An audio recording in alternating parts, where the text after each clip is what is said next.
세계는 3년 전에 죽었습니다. 심장은 뛰었지만 뇌는 이미 죽어 있었죠. 선거 조작됐습니다. 이때 뉴스 거짓이었습니다. 민주주의 알고리즘이 쓴 각본이었죠. 아무도 몰랐습니다. 저만 빼고.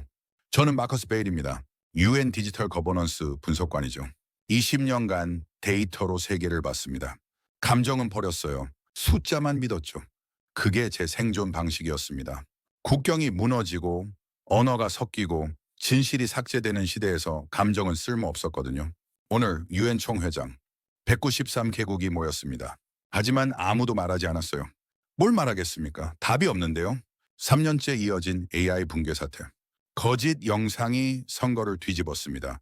이 알고리즘은 전쟁을 예측하지 못했죠. 각국 리더들은 고개만 숙였어요. 회의장은 망가진 서버실 같았습니다. 토니 슈 침묵뿐이었죠. 저는 노트북을 열었습니다. for 데이터를 넣은 확인했죠. 매일 하는 일이었어요. 감정 없이 이제 기계적으로요. 2억 8천만 명 데이터 격차로 소외된 인류입니다. 퍼시 와이어이어 이렇게 크로네이크린 97개국 알고리즘 불신으로 선거 불복한 나라들이죠.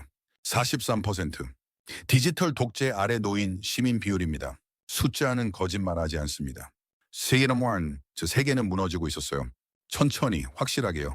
마치 코드 한 줄씩 지워지는 프로그램 같았습니다. 저는 속으로 중얼거렸습니다. 세계는 더 이상 인간의 통제를 받지 않는다. 이건 민주주의의 오류가 아니라 시스템의 고장이다. 80년 역사의 유엔이었습니다. 하지만 오늘처럼 무기력한 적은 없었어요. 모두가 알고 있었죠. 우리는 해답을 찾지 못했다는 걸요. 회의장은 장례식장 같았습니다. 나는 진짜 정적만 흘렀죠. 누가 먼저 관뚜껑을 닫을까 그런 분위기였어요. 저는 노트북을 덮으려 했습니다. 더 볼 것도 없었거든요. 시르리얼나 그때였습니다. 스크린에 한 단어가 떴습니다. 대한민국 리스터리셔스 케이스 저는 웃었습니다. 쓴 웃음이었죠. 작은 나라 아닙니까? 30년 전만 해도 원조받던 나라요. 그 나라가 세계 시스템을 고치겠다고요? 허황된 낙관론이었습니다.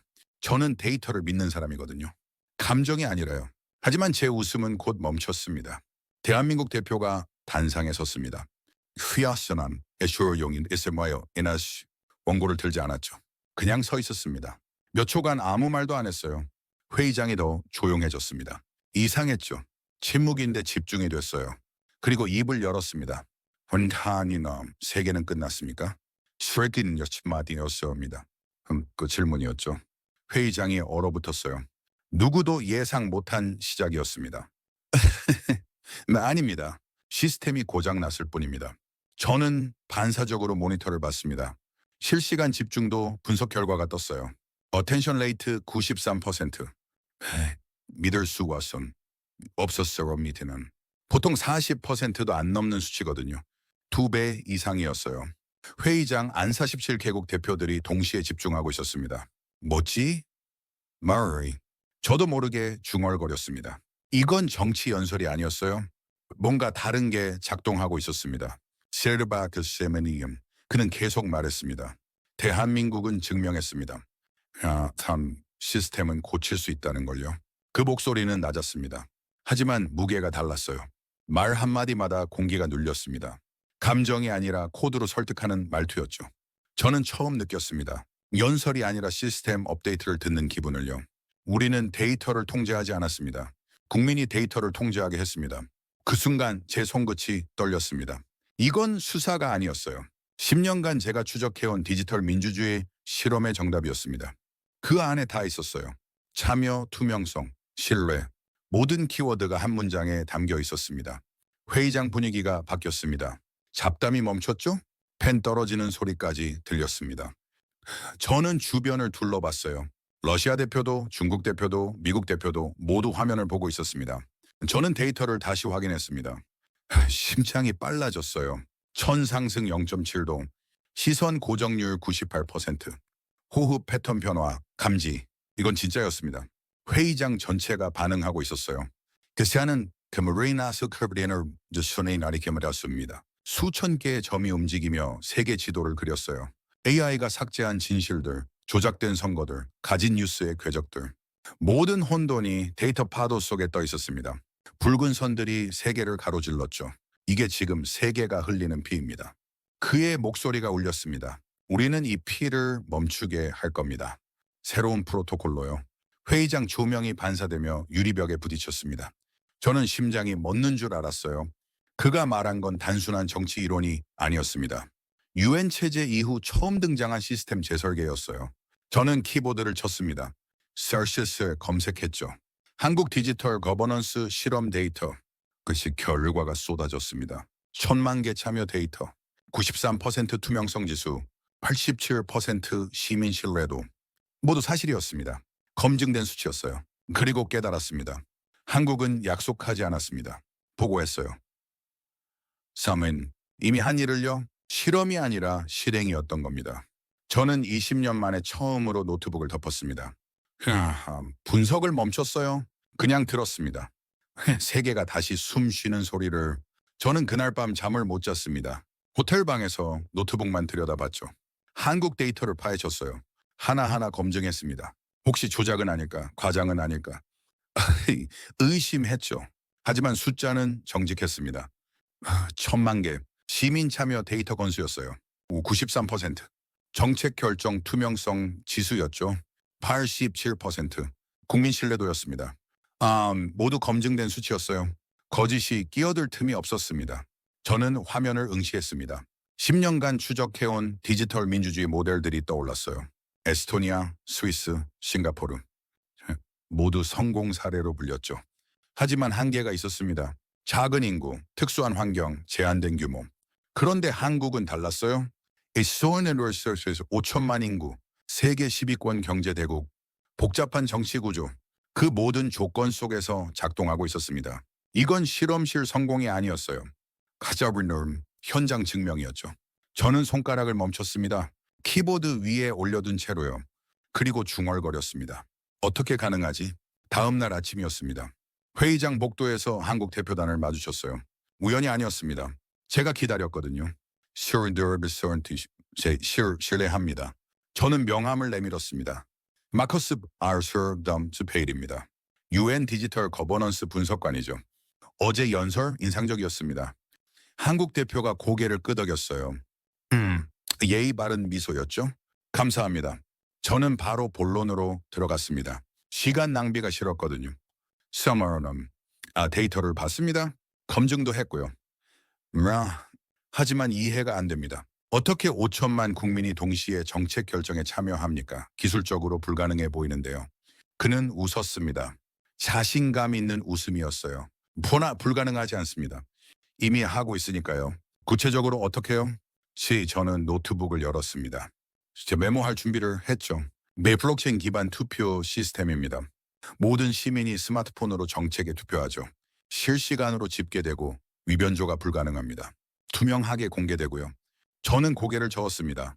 그 정도는 다른 나라도 합니다. 에스토니아도 스위스도요. 특별할 게 없는데요. 차이가 있습니다. 그의 목소리가 낮아졌어요. 우리는 투표만 받지 않습니다. 시민이 직접 정책을 제안하죠. AI가 그걸 분석하고 실현 가능성을 계산합니다. 시연나네만 그리고 다시 국민에게 묻습니다.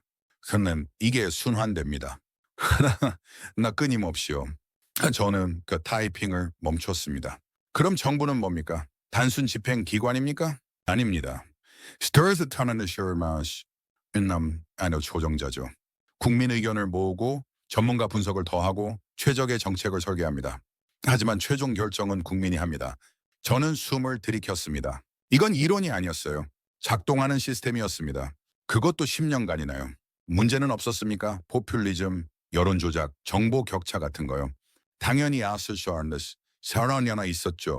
그는 고개를 끄덕였어요. 처음 3년은 혼란이었습니다.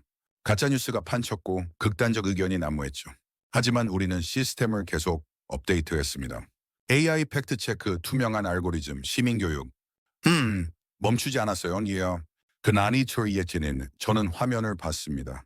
데이터가 그걸 증명하고 있었어요. 초기 3년간 신뢰도 40%, 5년차 60%, 10년차 87%. 꾸준한 상승 곡선이었습니다. 기적이 아니라 노력의 결과였죠. 왜 이걸 세계에 공개합니까? 경쟁 우위를 잃을 텐데요. 하수원, 제 사람, 셔서나 분석가의 본능이었어요. 그는 잠시 침묵했습니다. 크리티컬 겸 아쇼레 하춤. 세계가 무너지면 우리도 무너집니다. 한국만 살아남을 순 없어요. 시스템은 공유될 때 더 강해집니다. 그 말에 저는 할 말을 잃었습니다. 20년간 저는 국가 이기주의를 봤어요. 데이터 독점, 기술 폐쇄, 정보 통제. 그게 국제정치의 현실이었죠. 그런데 한국은 달랐습니다. 그 공유를 선택했어요. 이 개방을 택했죠. 미쳤군요. 커뮤니티가 뒤넘 가능하기 처리였습니다. 네? 네, 아닙니다. 칭찬입니다. 손뜸. 저는 노트북을 덮었어요. 더 이상 데이터가 필요 없었습니다. 확신이 섰거든요. 자료 좀 더 받을 수 있을까요? 상세 시스템 설계, 운영 매뉴얼 그런 거요. 예, 당연하죠. 다 공개돼 있습니다. 일단 스스로 BR1 오픈소스니까요. 저는 웃었습니다. 20년 만에 처음 느끼는 감정이었어요. 희망, 안한스 데이터가 아니라 사람이 만든 희망이었습니다. 복도를 걸어 나오며 저는 생각했습니다. 이건 시작이다. 세계가 바뀔 수 있다. 그날 오후 저는 보고서를 썼습니다. 유엔 사무총장에게 보낼 문서였죠. 제목은 이랬습니다. 대한민국 디지털 거버넌스 모델 세계 적용 가능성 분석. 저는 20년간 수백 개 보고서를 썼습니다. 하지만 이번엔 달랐어요. 손이 떨렸거든요. 흥분으로요. 맛은 일주일이 지났습니다. 제 보고서는 유엔 사무총장 책상 위에 놓였죠. 하지만 이 반응은 없었어요. 예상했습니다. 유엔은 느린 조직이거든요. 특히 변화에는요. 저는 기다리지 않았습니다. 직접 움직였어요. 서울행 비행기를 탔습니다. 13시간 비행이었죠. 사이틀이 처음 가보는 나라였어요. 데이터로만 봤던 곳이었습니다. 인천공항에 내렸을 때 첫인상은 명확했습니다. 빠르다. 연티 사람들이 빨랐어요. 걸음도 말도 시스템도요. 입국 심사 3분, 수화물 찾기 5분, 공항에서 도심까지 40분, 모든 게 정확했습니다. 저는 택시 안에서 창밖을 봤어요. 고층 빌딩들이 스쳐 지나갔죠. 디지털 광고판이 빛났습니다. 한글, 영어, 중국어가 섞여 흘렀어요. 시다가스, 프로듀서문. 어디서 오셨어요? 영국입니다. 관광이세요? 아니요, 일입니다. 저는 간단히 답했어요. 더스 말하고 싶지 않았거든요. 하지만 기사는 계속 물었습니다. 무슨 일이신데요? 정부 시스템 연구입니다. 우리나라 디지털 정보 보러 오셨구나. 요즘 외국 사람들 많이 와요. 다들 배우러 오는데 엔더이름 스메인 피셔머니마임. 저는 고개를 끄덕였습니다. 여러미엄맘 말이 필요 없었어요. 숙소에 짐을 풀고 저는 바로 움직였습니다. 정부 서울청사로 향했죠. 많은 약속을 잡아뒀거든요. 디지털 플랫폼 정부위원회 담당자와요. 회의실은 작았습니다. 하지만 효율적이었어요. 테이블 중앙에 대형 모니터가 놓였죠. 실시간 데이터가 흘렀습니다. 담당자가 들어왔어요. 트렌 와트 크라커스 얼파서입니다. 30대 초반쯤 보였죠. 리세번요. 안녕하세요. 김민준입니다. 악수를 나눴어요. 길이간세 하나의 악수였습니다. 마커스 베일입니다. 시간 내주셔서 감사합니다. 별 말씀을요. 유엔에서 오셨다니 영광이죠.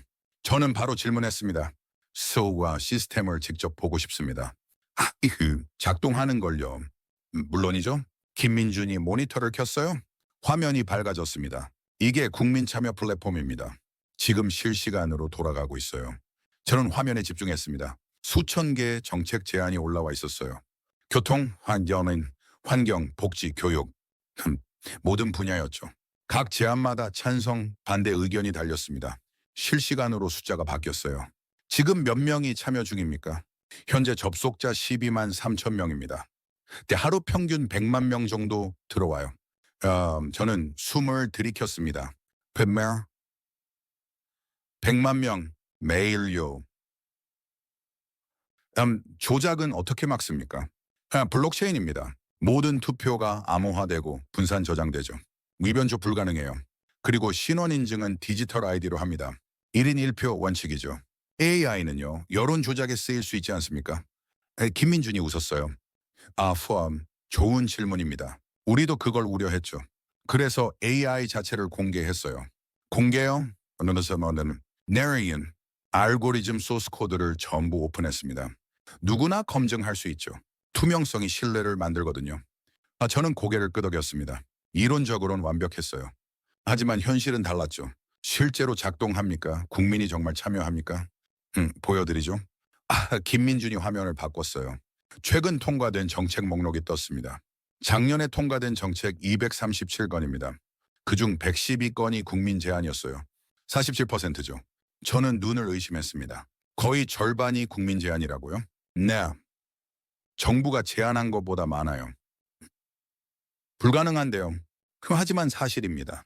크런트리에나 김민준이 하나를 클릭했어요. 정책 상세 페이지가 열렸습니다. 이건 작년에 통과된 반려동물 의료비 지원 정책입니다. 시민 한 명이 제안했어요. 찬성 80만 표를 받았죠. 정부가 검토하고 예산을 책정했습니다. 올해부터 시행 중이에요. 저는 말을 잃었습니다. 한 사람의 제안이 국가정책이 됐습니다. 80만 명의 지지로요. 하나 이건 꿈 같은 얘기였어요. 하지만 안에원 화면에 다 있었습니다. 문제는 없습니까? 포퓰리즘, 비현실적 제안 그런 거요. 당연히 있죠. 있지나 좀. 김민준이 솔직하게 답했어요. 처음엔 엉터리 제안이 많았습니다. 국민 전원에게 1,000만 원 지급 같은 거요. 하지만 시스템이 학습했어요. AI가 실현 가능성을 분석하고 전문가 의견을 붙입니다. 국민도 똑똑해졌죠. 비현실적 제안은 자연스럽게 걸러져요. 저는 데이터를 요청했습니다. 김민준이 파일을 보내줬어요. 저는 노트북으로 분석했습니다. 초기 3년, 정책 채택률 12%, 5년 차 40%, 10년 차 47%. 꾸준한 상승이었어요. 학습 곡선이 명확했습니다. 국민 만족도는요? 작년 기준 82%입니다. 정부 신뢰도는 78%고요. 그쵸. 저는 숨을 멈췄습니다. 78%. 정부 신뢰도가요. 유럽 평균은 40%였어요. 미국은 30%였죠. 한국은 거의 2배였습니다. 어떻게 이게 가능합니까? 제가 물었습니다. 포네틴더, 희연이 진심으로 궁금했어요? 김민준이 잠시 생각했습니다. 그리고 말했죠. 신뢰는 투명성에서 나옵니다. 우리는 모든 걸 공개해요. 예산, 정책 과정, 의사결정 근거. 숨기는 게 없죠. 국민이 다 볼 수 있어요. 그래서 믿는 겁니다. 저는 고개를 끄덕였습니다. 단순했어요. 하지만 강력했습니다. 회의를 마치고 나오며 저는 서울 거리를 걸었습니다. 그는 저녁이었죠. 넌 사인이 켜졌어요. 사람들이 바삐 움직였습니다. 저는 멈춰 섰습니다. 그리고 생각했죠. 이게 답이다. 세계가 찾던 답이. 주머니에서 휴대폰을 꺼냈어요. UN 사무총장에게 메시지를 보냈습니다. 한국 모델 세계 표준으로 제안합니다. 긴급회의 요청합니다. 답장은 30분 만에 왔어요. 애니, 승인, 다음 주 제네바 본부로 복귀하시오. 저는 휴대폰을 주머니에 두고 왔습니다. 그리고 웃었어요. 세계가 움직이기 시작했습니다. 제네바로 돌아왔습니다. 내내 일주일 만이었죠. 하지만 저는 달라져 있었어요. 데이터만 보던 사람이 아니었습니다. 답을 본 사람이었죠. UN 본부 회의실. 메인나선 사무총장이 앉아 있었어요. 양옆으론 각국 대표들이었습니다. 러시아, 중국, 미국, 프랑스, 영국. 안전보장이사회 상임이사국들이었죠. 긴장감이 감돌았습니다. 당연했어요. 테니어는 제가 제안할 내용은 그들의 권력 구조를 흔드는 것이었으니까요. 사무총장이 입을 열었습니다. 베일 박사 보고서 잘 봤습니다.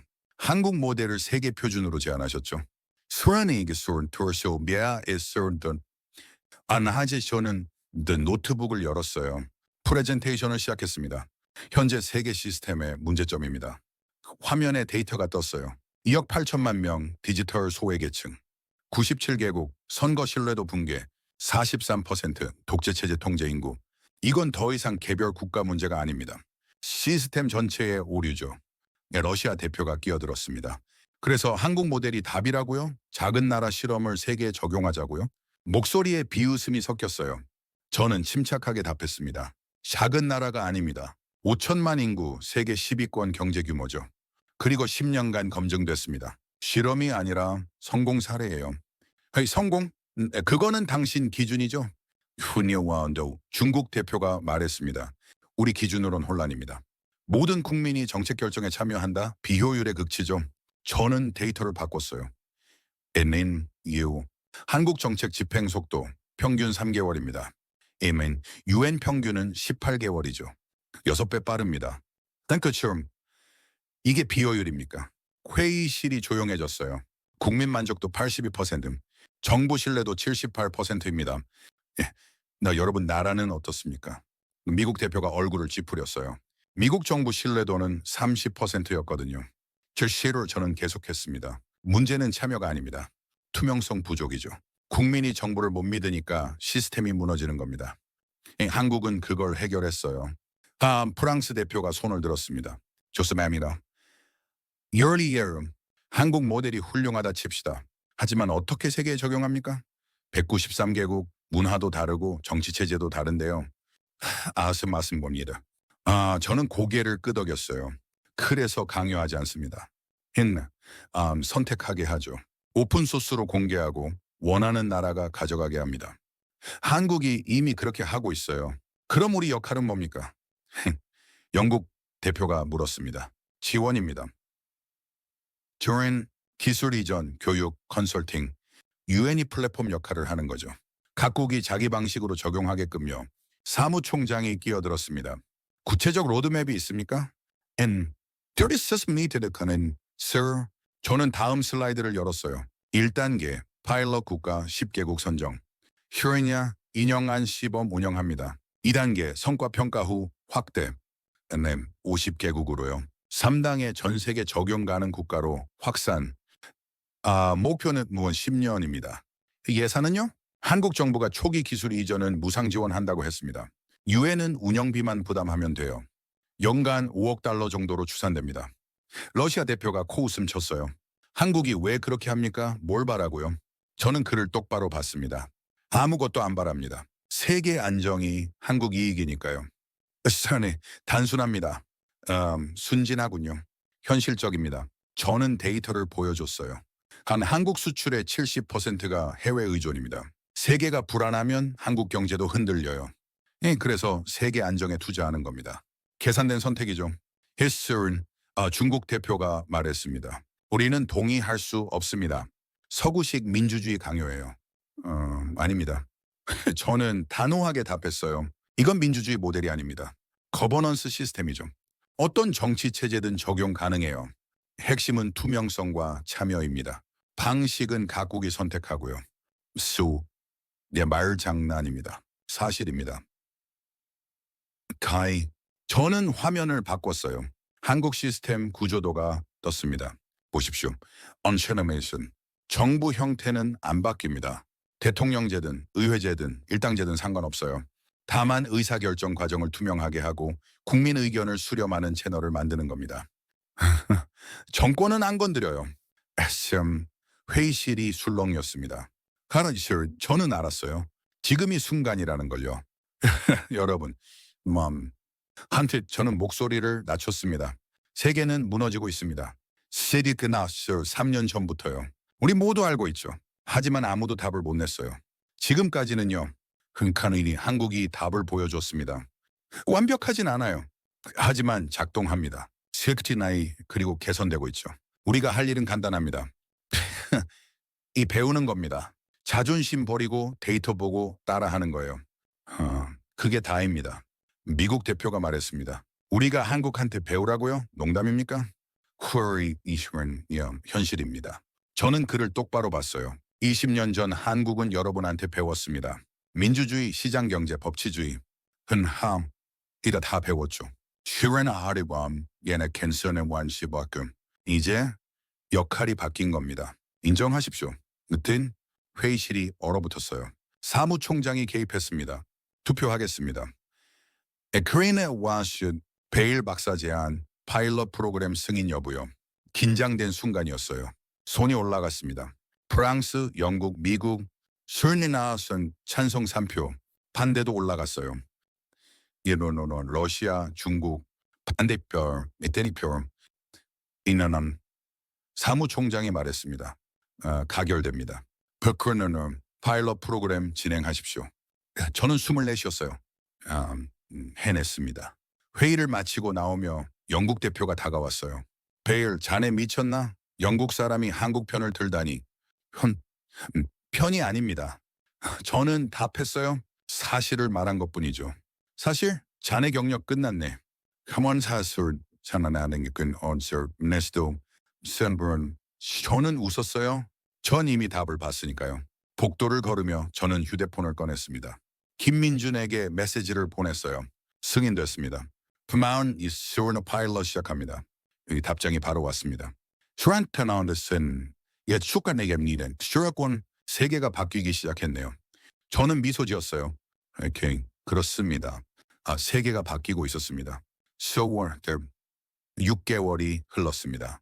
파일럿 국가 10개국이 선정됐어요. 케냐, 콜롬비아, 베트남, 폴란드, 인도네시아, 칠레, 우크라이나, 필리핀, 페루, 요르단. 모두 달랐습니다. 대륙도, 문화도, 정치체제도요. 하지만 공통점이 있었죠. 변화를 원했다는 겁니다. 헤이니와는 저는 현장을 돌았어요. 직접 봐야 했거든요. 데이터만으로는 부족했습니다. 첫 번째 방문지 케냐 나이로비였습니다. 메인마이스는 정부 청사는 낡았어요. 벽에 금이 가 있었죠. 하지만 안은 달랐습니다. 최신 서버가 돌아가고 있었어요. 왜 한국에서 지원한 거였죠. 케냐 담당자 음연배가 저를 맞았습니다. 환영합니다, 베일 박사님. 시스템 구축은 잘 됐습니까? 네. 한국 기술진이 3개월간 상주했어요. 완벽하게 세팅했죠. 저는 모니터를 봤습니다. 케냐 국민 참여 플랫폼이 떠 있었어요. 한국 시스템과 똑같은 구조였습니다. 하지만 스와힐리어로 돼 있었죠. 현재 참여자 수는요? 12만 명입니다. 케냐 인구가 5천만이니까 0.24%죠. 저는 고개를 끄덕였어요. 시작치고 나쁘지 않았습니다. 문제는 없습니까? 왼배가 한숨을 쉬었어요. 많죠. 인터넷 보급률이 낮아요. 농촌 지역은 접근 자체가 안 됩니다. 그리고 문맹률도 높고요. 히레이스, 해결책은요. 모바일입니다. 케냐는 휴대폰 보급률이 90%예요. 음성 인터페이스를 추가했죠. 글 못 읽어도 말로 참여할 수 있어요. 저는 놀랐습니다. 한국 시스템엔 없던 기능인데요. 머리가 와크나 제 열세러메니 오픈소스니까 가능했죠. 선브런, 저는 웃었어요. 이게 맞는 방향이었습니다. 복사가 아니라 진화였죠. 첫 정책 제안은 뭡니까? 식수 공급 시스템 개선이요? 시골 마을 주민이 제안했어요. 찬성 8만 표 받았죠. 정부가 검토 중입니다. 통과 가능성은요? 높습니다. 예산도 책정됐고요. 저는 데이터를 받았습니다. 분석했죠? 케냐는 자기 방식으로 시스템을 적용하고 있었어요. 완벽하진 않았지만 작동했습니다. 두 번째 방문지 콜롬비아 보고타였습니다. 여긴 달랐어요. 치안이 문제였죠. 마약 카르텔, 부패, 폭력, 50년간 이어진 내전의 상처였습니다. 콜롬비아 담당자 카를로스가 말했습니다. 우리 최대 문제는 신뢰입니다. 국민이 정부를 안 믿어요. 당연하죠. 50년간 배신당했으니까요. 그래서 시스템을 도입한 겁니까? 네.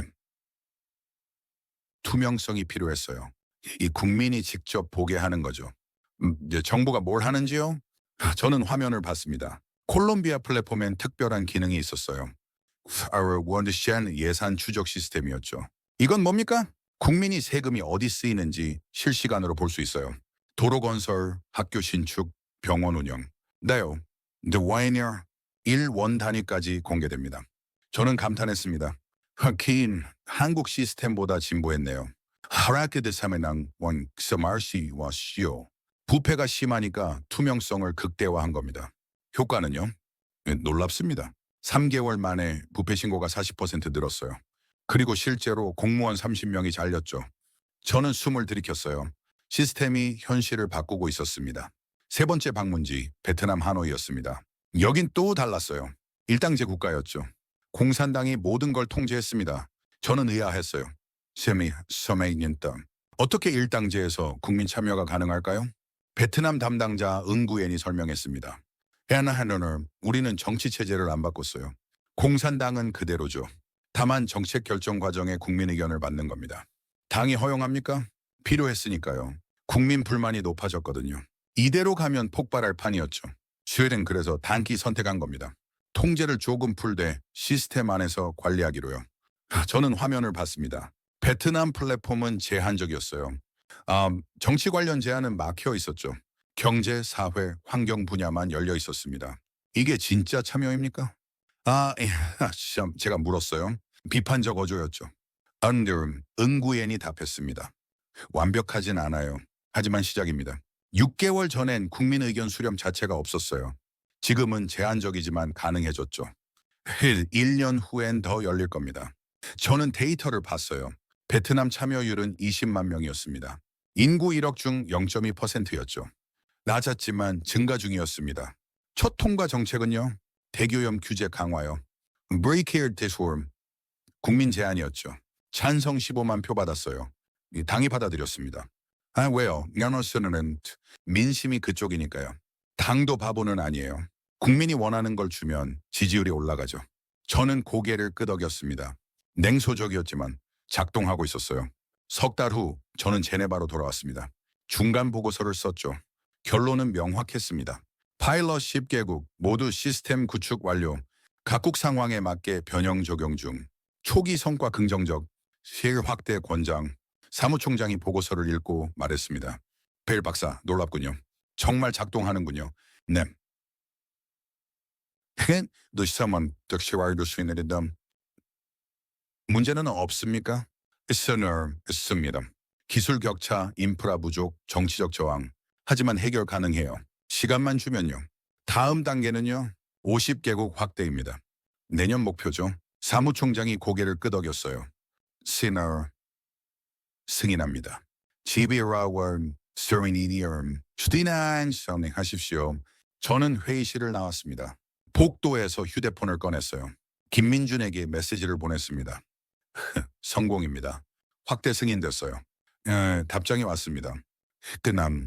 끝났으니 축하합니다. 세계가 움직이네요. 저는 창밖을 봤어요. 크런디제네네맹 제발 호수가 나무였습니다. 잔잔했죠. 하지만 저는 알았어요. 곧 파도가 칠 거라는 걸요.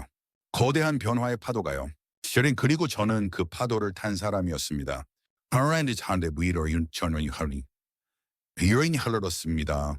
파일럿 10개국은 50개국이 됐어요. 그리고 변화가 시작됐죠. 눈에 보이는 변화였습니다. 저는 데이터를 모았어요. 매일같이요.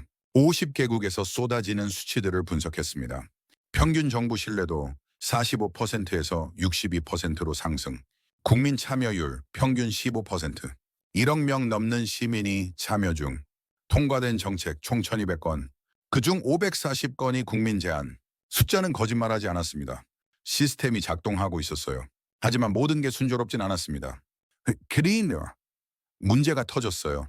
예상했던 곳에서요. 스위스, 러시아였습니다. 모스크바에서 연락이 왔어요. 긴급이었죠. 저는 즉시 비행기를 탔습니다. 샤크렘닝공 회의실. 러시아 디지털부 장관 이반 페트로프가 기다리고 있었어요. 표정이 굳어 있었습니다. 소리 무슨 일입니까? 제가 물었어요. 시스템을 중단합니다. 왜요? 연어스는 통제 불가능해졌어요. 페트로프가 화면을 켰습니다. 러시아 국민 참여 플랫폼이었죠. 하지만 뭔가 이상했어요. 제안 목록이 정치 비판으로 가득했습니다. 푸틴 대통령 임기 제한 부활, 언론 자유보장 법안, 글나싱 야당 탄압 중단 요구, 각각 100만 표 넘게 찬성을 받았어요. 근데 보십시오. 이건 정책 제안이 아닙니다. 정권 전복 시도죠. 흐는 페트로프가 말했습니다. 저는 침착하게 답했어요. 이게 민심입니다. 국민이 원하는 거죠. 민심, 이건 선동입니다. 서방 세력이 개입한 거예요. 증거 있습니까? 필요 없습니다. 우리가 판단하면 돼요. 저는 한숨을 쉬었습니다. 장관님, 시스템은 거울입니다. 국민 목소리를 비추는 거죠. 마음에 안 든다고 거울을 깰 수는 없어요. 우리나라는 다릅니다. 서구식 민주주의가 안 맞아요. 이건 민주주의가 아닙니다. 투명성이죠. 국민 의견을 듣는 겁니다. 따를지 말지는 정부가 결정하고요. 페트로프가 테이블을 쳤습니다. 그럼 뭡니까? 국민 의견 듣고 무시하라고요? 그게 더 화를 키우죠. 그럼 받아들이십시오. 제가 말했어요. 그건 불가능합니다. 그럼 시스템을 중단하십시오. 하지만 결과는 책임지셔야 해요. 무슨 결과요? 헬치세트, 국민 분노요. 지금은 시스템 안에 있습니다. 온라인 제한으로 표출되죠. 하지만 시스템을 막으면 어디로 갑니까? 거리로 나옵니다. 페트로프가 입을 다물었어요. 저는 데이터를 보여줬습니다. 이때 김, 역사가 증명해요. 억눌린 민심은 폭발합니다. 아랍의 봄, 우크라이나 혁명, 홍콩 시위. 다 그랬죠. 이임은 시스템이 있으면 관리 가능해요. 그러나 없으면 혁명이 됩니다. 회의실이 조용해졌습니다. 페트로프가 한참 후 말했어요. 일주일 시간을 주십시오. 흔히 검토하겠습니다. 저는 고개를 끄덕였습니다. 기다리겠습니다. 모스크바를 떠나며 저는 알았어요. 엔린, 러시아는 포기할 거라는 걸요. 에네나맘 예상했습니다. 독재 국가엔 안 맞는 시스템이었죠. 하지만 상관없었어요. 다른 나라들이 있었으니까요. 일주일 후 예상대로 러시아가 탈퇴를 선언했습니다. 중국도 따라 나갔죠. 언론이 떠들어댔어요. UN 디지털 거버넌스 프로젝트, 강대국 이탈로 위기, 러시아 중국 탈퇴, 냉전 구도 재현되나. 하지만 저는 흔들리지 않았습니다. 사무총장이 불안해했어요. 베일 박사, 이러다 프로젝트 전체가 무너지는 거 아닙니까? 린, 안호합니다. 저는 단호하게 답했어요. 오히려 명확해졌죠. 이 시스템은 선택입니다. 강요가 내놈, 너의 이해가 아니에요. 원하는 나라만 하면 됩니다. Hurting the worm. 하지만 강대국이 빠지면 액션 상관없습니다. 숫자를 보십시오. 저는 데이터를 보여줬어요. 현재 참여 국가 48개국, 총인구 20억 명, 러시아, 중국 빼도 충분합니다. 그리고 더 늘어날 거예요. Shorter. 실제로 그랬습니다. 한 달 후 신규 가입국이 나타났어요. 브라질, 남아공, 나이지리아, 터키, 멕시코. 모두 중경국들이었죠. 50개국이 다시 채워졌습니다. 그리고 60개국이 됐어요. 구이연어화의 물결이었습니다. 막을 수 소나움 없었죠. 저는 현장을 계속 돌았어요. 직접 봐야 했거든요. 브라질 상파울루, 빈민가 파벨라에서 첫 정책이 통과됐습니다. 상하수도 설치 사업이었죠. 주민 직접 제안이었어요. 10년간 정부에 요구했어요. 날 무시당했죠. 이젠 시스템으로 제안했어요. 30만 표 받았습니다. 정부가 못 무시해요. 주민 대표 호세가 말했습니다. 남아공 케이프타운. 전력 공급 문제가 해결됐어요. 국민 제안으로 태양광 패널 보급 사업이 통과됐죠. 정부는 석탄 발전만 고집했어요. 우리가 대안을 냈습니다. 100만 명이 찬성했죠. 이겼어요. A1 활동가 탄디웨가 웃으며 말했습니다. 저는 그 얼굴들을 봤어요. 희망에 찬 얼굴들이었습니다. 이게 답이었어요. 시스템이 아니라 사람이었습니다. 6개월 후 저는 또 보고서를 썼습니다. 참여국 60개국, 총인구 30억 명, 정부 신뢰도 평균 65%, 통과 정책 2,800건, 시스템 안정화 단계 진입. 사무총장이 말했습니다. 놀랍습니다. 정말 세계가 바뀌고 있군요. Never sure more now, sharing. 하지만 아직 멀었어요. 193개국 중 60개국만 참여 중이죠. 3분이 MB. 안실물이 1입니다. 나머지는요? 분마심 지켜보고 있어요. 성과를 보는 겁니다. 곧 합류할 겁니다. 확신합니까? 데이터가 증명할 겁니다. 저는 창밖을 봤어요. 제네바 하늘이 맑았습니다. 그날 저녁 김민준에게서 메시지가 왔어요. 한국 신뢰도 89% 돌파했습니다. 역대 최고치예요. 저는 웃었습니다. 그 리베셔나우랑스 그리야 답장을 보냈죠. 축하를 합니다. 머스 원천. 당신들이 시작한 일입니다. 세계가 따라가고 있어요. 휴대폰을 내려놓고 저는 생각했습니다. 20년간 저는 데이터만 믿었어요. 감정을 버렸죠. 하지만 지금 저는 느낍니다. 데이터 뒤엔 사람이 있다는 걸요. 그리고 그 사람들이 세계를 바꾸고 있다는 걸요. 2년이 흘렀습니다. 60개국은 100개국이 됐어요. 프레디토린 그리고 세계는 달라지기 시작했죠. 저는 UN 본부 사무실에 앉아 있었습니다. 모니터엔 실시간 데이터가 흘렀어요. 100개국에서 올라오는 수치들이었죠. 총참여 인구 50억 명, 정부 신뢰도 평균 71%, 통과 정책 5,200건, 국민 제한 비율 63%, 숫자는 명확했습니다. 수로 이상 실험이 아니었어요. 새로운 표준이었죠. 그런데 문제가 생겼습니다. 예상 못한 곳에서요. 트레이엄 미국이었습니다. 워싱턴에서 급한 연락이 왔어요. 국무장관 직속 요청이었죠. 저는 비행기를 탔습니다. 국무부 회의실, 장관 제임스 카터가 앉아 있었어요. 얼굴이 굳어 있었습니다. 벨 박사, 우리 문제가 생겼습니다. 무슨 일입니까? 시스템이 너무 잘 작동해요. 저는 눈을 깜빡였습니다. 그게 문제입니까? Never sure more now. Sharing. 국민들이 정신없이 제안을 올려요. 하루 1,000건씩이요. 의회가 감당을 못합니다. 그래서요? 레슨을 속도를 늦춰야 하는 해요. 아니면 시스템이 과부하날 겁니다. Sorry, 저는 한숨을 쉬었어요. 장관님, 그거는 시스템 문제가 아닙니다. 의회 문제죠. 무슨 뜻입니까? 국민의회되는가 손행 느려요. 왜이와 200년 전 방식으로 일하죠? 시스템은 21세기입니다. 속도가 안 맞는 겁니다. 카터가 미간을 찌푸렸어요. 그럼 어쩌라는 겁니까? 내 우회를 바꾸십시오. 불가능합니다. 그럼 시스템을 포기하십시오. 제가 단호하게 말했습니다. 하지만 국민이 원해요. 이미 3천만 명이 참여 중입니다. 포기하면 난리 날 겁니다. 그럼 답은 하나죠. 의회가 적응하는 겁니다. 저는 데이터를 보여줬어요. 한국 의회는 일주일에 100건 처리해요. 미국은 한 달에 10건이죠. 10배 차이입니다. 왜 그럴까요? 시스템이 다르니까요. 구체적으로요? 디엄마. 한국은 AI가 1차 검토합니다. 실현 가능성, 예산, 법률 검토.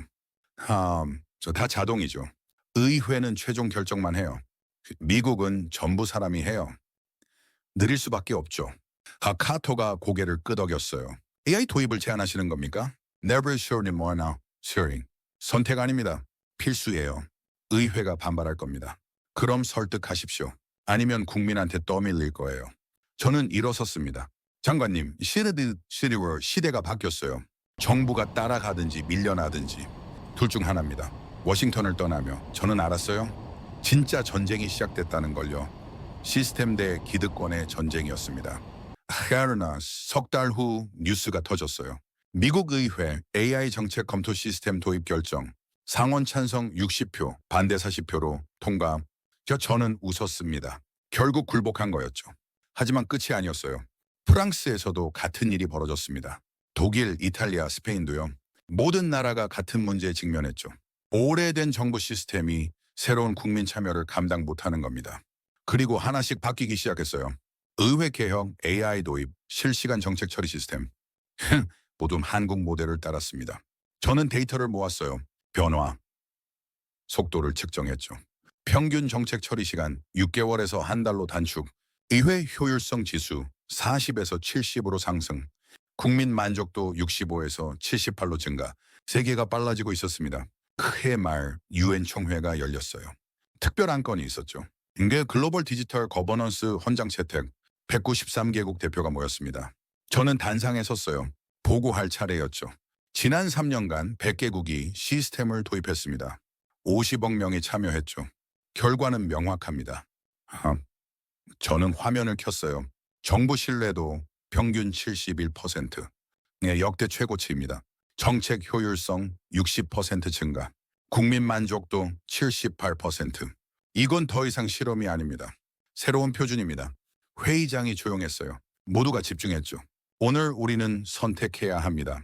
이 시스템을 세계 표준으로 인정할 것인가 아닌가. 러시아 대표가 손을 들었습니다. 우리는 반대합니다. 이거나 서구 패권주의예요. 저는 침착하게 답했어요. 서구 모델이 아닙니다. 하나만 한국 모델이죠. 그리고 아시아, 아프리카, 남미 모두 성공했어요. 서구만의 일이 아닙니다. 중국 대표도 말했습니다. 우리 체제는 안 맞습니다. 그래서 강요 안 합니다. 선택이에요. 그나시시소리임 원하는 아는 나라만 하면 됩니다. 저는 목소리를 높였어요. 하지만 분명히 하겠습니다. 이 시스템은 작동합니다. 그런데 100개국이 증명했어요. 거부하는 건 자유지만 뒤처지는 건 책임지셔야 합니다. 근데 투표가 시작됐습니다. 찬성 143표, 반대 45표, 기권 15표. 압도적이었어요. 헤신 사무총장이 선언했습니다. 글로벌 디지털 거버넌스 헌장 채택됩니다. 박수가 터졌어요. 회의장 전체가 울렸습니다. 저는 단상에서 내려왔어요. 다리가 떨렸습니다. 감정이 북받쳤죠. 3년이었습니다. 한국 대표의 연설을 듣고 서울로 날아가고 파일럿을 시작하고 세계를 돌고 모든 순간이 이 한 표를 위한 거였어요. 복도에서 누군가 다가왔습니다. 스르니 히치에버 한국 대표였죠. 축하합니다, 베일 박사님. 아닙니다. 시작하니셨는데 당신들 덕분입니다. 우리가 시작했지만 이 박사님이 완성했어요. 저는 고개를 저었습니다. 아직 끝 아닙니다. 이제 시작이죠. 그게 무슨 뜻입니까? 100개국이 참여했어요. 하지만 93개국은 아직이죠. 그들도 데려와야 합니다. 한국 대표가 웃었어요. 멈추지 않으시는군요. 당연하죠. 나하니보르남 세계 전체가 바뀔 때까지요. 그날 밤 저는 호텔방에서 창밖을 봤습니다. 제네바 야경이 아름다웠어요. 하지만 저는 다른 걸 봤죠. 193개 불빛을 봤습니다. 아직 꺼지지 않은 불빛들을요. 그리고 다짐했어요. 모든 불을 켤 때까지 저는 멈추지 않겠다고. 5년이 흘렀습니다. 100개국은 170개국이 됐어요. 세계 인구의 90%가 시스템 안에 들어왔죠. 저는 다시 유엔 총회장에 서 있었습니다. 하지만 이번엔 달랐어요. 보고하러 온 게 아니었습니다. 증언하러 왔죠. 세계 디지털 거버넌스 5년 평가 보고회 193개국 대표가 모였어요. 모두가 저를 봤습니다. 저는 마이크를 잡았습니다. 5년 전 저는 이 자리에서 한국 모델을 제안했습니다. 많은 분이 의심했죠. 불가능하다고, 이상적이라고, 작동 안 할 거라고. 하지만 오늘 데이터가 말합니다. 화면이 켜졌어요. 거대한 숫자들이 떴습니다. 170개국 참여, 65억 명 참여 인구, 정부 신뢰도 평균 78%, 통과정책 2만 3천 건, 국민 제한 비율 72%. 이건 기적이 아닙니다. 시스템입니다. 인내원, 투명성과 참여가 만든 결과죠. 저는 숨을 들이켰어요. 5년 전 세계는 죽어가고 있었습니다. 정부 신뢰는 바닥이었고 민주주의는 무너졌죠. AI는 조작됐고 진실은 사라졌습니다. 하지만 지금은 다릅니다. 저는 목소리를 높였어요. 지금 세계는 살아 숨쉽니다. 65억 명이 자기 목소리를 냅니다. 정부는 듣고 응답하고 실행하죠. 이게 진짜 민주주의입니다. 회의장이 조용했어요. 그럼 모두가 집중했습니다. 물론 완벽하진 않아요. 여전히 문제는 있죠. 23개국은 아직 참여 안 했습니다. 러시아, 중국, 북한 그들은 거부했어요. 시허레이다 하지만 행과는 없사오 미시되라. 강요할 수는 없으니까요. 다만 우리는 증명했습니다. 다른 길이 있다는 걸요. 간만에 저는 화면을 바꿨어요. 성공 사례들이 떴습니다. 케냐 식수 공급 시스템 구축. 국민 제한으로 100만 명이 깨끗한 물을 마십니다. 콜롬비아 부패 공무원 300명 처벌. 투명성 시스템이 잡아냈죠. 브라질 파벨라 상하수도 설치. 10년 요구가 1년 만에 실현됐습니다. 인도 여성 안전 정책 강화. 2천만 명 여성이 제안했고 통과됐어요. 각 사례마다 박수가 터졌습니다. 저는 마지막 슬라이드를 열었어요. 이 모든 건 한 나라에서 시작됐습니다. 30년 전 폐허였던 나라, 원조받던 나라, 누구도 주목 안 했던 나라. 대한민국 화면에 한국 국기가 떴습니다. Hey for you. 한국은 증명했어요. 작은 나라도 세계를 바꿀 수 있다는 걸요. 데이터와 기술, 투명성과 신뢰로요. 저는 한국 대표를 봤습니다. 그가 고개를 끄덕였어요. 오늘 랠리 처음 근자님 UN 디지털 거버넌스 본부를 서울에 설립하자고. 회의장이 술렁이었습니다. 왜 서울이냐고요? 답은 간단합니다. 그들이 시작했으니까요. 그들이 가장 잘 알고 가장 잘 가르치고 가장 잘 도울 수 있으니까요. 미국 대표가 손을 들었어요. 뉴욕이나 제네바가 아닌 서울이라니 파격적인데요. 파격이 필요합니다. 20세기 방식으론 21세기 문제를 못 풀어요. 새로운 시대엔 새로운 중심이 필요합니다. 프랑스 대표가 말했습니다. 찬성합니다. 한국이 적격이죠. 독일 대표도 고개를 끄덕였어요. 우리도 찬성합니다. 근데 투표가 시작됐습니다. 찬성 157표, 반대 23표, 킥원, 인터프론 13표. 이것은 압도적이었어요. 사무총장이 선언했습니다. UN 디지털 거버넌스 본부 서울 설립을 승인합니다. 회의장이 폭발했어요. 박수가 쏟아졌습니다. 저는 단상에서 내려왔어요. 다리가 풀렸습니다. 5년간의 무게가 한꺼번에 왔죠. 한국 대표가 다가왔습니다. 박사님, 어떻게 감사해야 할지. 아닙니다. 저는 손을 내저었어요. 제가 감사해야죠. 카나리아에 이제 당신들이 답을 줬으니까요. 우리가 뭘 해드릴까요? 계속 하십시오. 멈추지 말고 진화시키고 세계와 나누세요. 나라는 그게 메님. 그게 전부입니다. 그날 저녁 저는 혼자 제네바 호수를 걸었습니다. 5년 전에도 여기 섰었죠. 그때와 지금이 달랐어요. 그땐 희망이었습니다. 지금은 확신이었죠. 휴대폰이 울렸어요. 김민준이었습니다. 박사님 들으셨죠? 서울 본부 확정됐어요. 네크맨 후네임 쇼이 터키노원 쇼리 축하합니다. 박사님이 와주셔야죠. 초대 본부장으로요. 저는 웃었습니다. 영국 사람이 한국 본부장이요. 국적은 상관없어요. 쇼리 니버망 면역이죠. 그리고 박사님만큼 이 시스템 아는 사람 없어요. 저는 잠시 생각했습니다. 슈리치드네 그리 답했죠?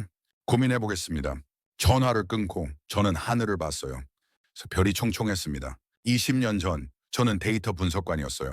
감정 없이 숫자만 믿는 사람이었죠. 하지만 지금은 다릅니다.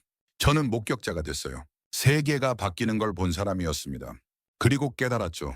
데이터는 중요해요. 하지만 데이터 뒤엔 사람이 있습니다. 그 사람들의 희망, 꿈, 목소리가 있죠. 시스템은 도구일 뿐이에요. 진짜 변화는 사람이 만듭니다. 한국이 그걸 증명했어요. 작은 나라가 세계를 바꿨습니다. 무기가 아니라 시스템으로, 강요가 아니라 공유로요. 저는 주머니에서 메모장을 꺼냈어요. 마지막 한 줄을 적었습니다.